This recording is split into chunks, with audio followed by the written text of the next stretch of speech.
Childhood soon to not be fun at all. It's 10 p.m. Do you know where your kids are? Experts are working on a new GPS microchip to implant in children so parents never have to stay up late worrying again.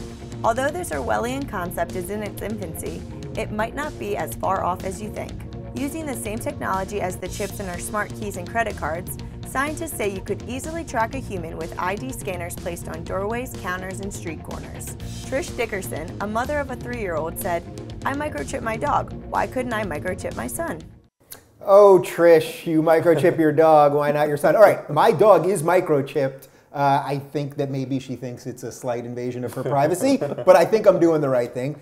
But to me, what's dangerous about this is just this endless extension of being watched all the time between the NSA and us all walking around with GPS on our phones. The other day, I was doing something on Gmail, and something popped up, and it was like, can Google track your location all the time, which I clicked an eye on. I assume they still do it anyway. Like, to me, it's more about the conditioning that we're going to have this generation of people growing up being used to watch, or that the government's watching them, they're going to know that, and they're going to be chipped. I mean, this is a Philip K. Dick novel in the making, isn't it? See, I don't think it's a horrible idea, because obviously, like, kids are not necessarily in control of their whereabouts, all the time. And kids get kidnapped, all kinds of horrible things happen. Well, but I also think that there's use for that technology, like were that technology to be developed and to be ready for prime time. I mean, there is a whole subclass of people with cognitive disabilities that could really benefit from that. People with dementia, Alzheimer's, that get lost all the time. Yeah.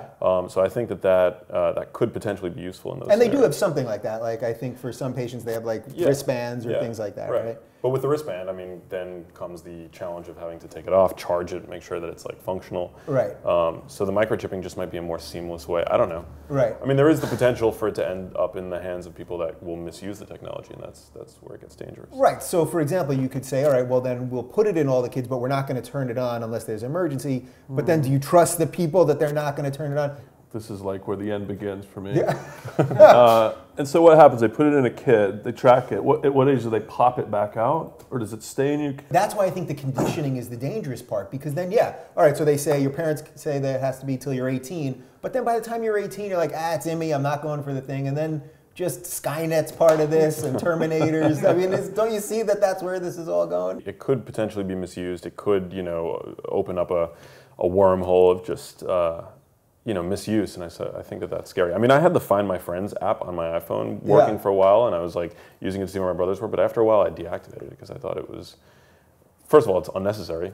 Yeah. But then, it could be a bit of an invasion. Also, isn't part of growing up that you're supposed to be able to climb out of your bedroom window and disappear and go to the big city and your parents not know where you are? Like, I mean, really, isn't that an important piece of growing up, like experiencing what freedom is? Absolutely, yeah. I mean, if this does happen, you're going to have kids doing the classic Bourne Identity thing and picking the chip out so they can go and like hang out with their buddies, not have mom spy on them. But it's like a Black Mirror episode.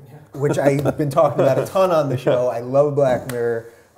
So what do we do? I mean, every time I do one of these technology things, I always say, well, what do we do when this stuff just keeps coming? We had the whole thing with the NSA, and then 2 months later, Apple gave us a phone that literally took your fingerprint.